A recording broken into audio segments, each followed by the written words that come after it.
Today we're going to talk about when safe zones become unsafe. Okay, it's not a very pretty sight. So here's the scene. When I turned 40 years old, I decided that I was only going to eat French fries on the 11th of the month because heart disease runs in my family, and so I wanted to change my diet in some way.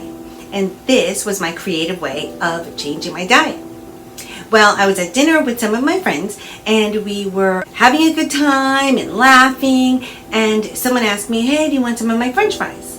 And I said, sorry, I only eat French fries on the 11th of the month.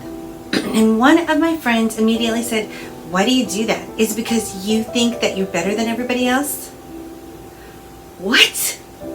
Yeah, I know. This actually happened.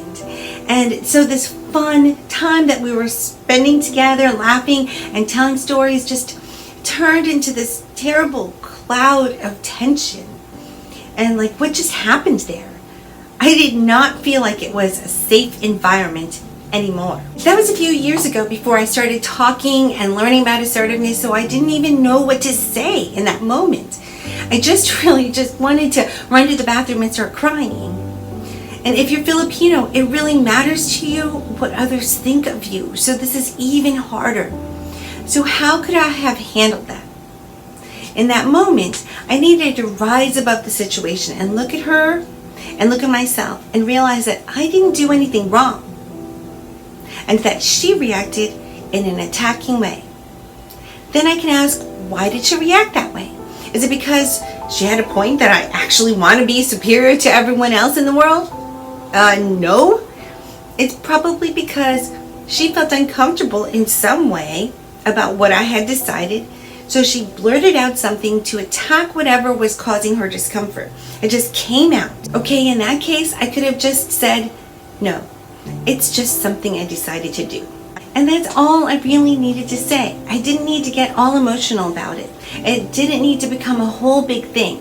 Now I hope that you will face your next attack with confidence and grace that you need to put out that fire. Because it's time to find your voice and speak up. If you're one of those people who takes responsibility that everybody's going to be okay, you might also suffer from the effects of something called personalization. It's a cognitive distortion, like some kind of false reality that you're giving yourself. If something is wrong, you automatically think that it was your fault in some way, even when it wasn't. Like if it rains during your daughter's birthday party, you blame it on yourself because you should have known and you should have planned the party to be inside. Like if you didn't meet your quota for the month and you tell yourself you're never going to make it in this business. But actually, there were other reasons, like it's not the right time of the year, or you just didn't have good leads to make your quota. It's not your fault, and you're not a big loser. And if you're Filipino, you don't have to experience that hiya, the shame, because you weren't perfect. You can't be perfect every single day. No one is. So if we don't stop it, personalization can lead us to feeling guilt and self-blame and low self-esteem. That's why it's important for me to tell you about this right now. If you notice that it's happening, take a moment to tell yourself, you are a good person who is doing the best that you can. This is a situation that we can get through and just learn from.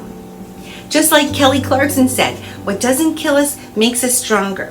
With each negative experience, God is chiseling and molding and shaping the beautiful sculpture of you.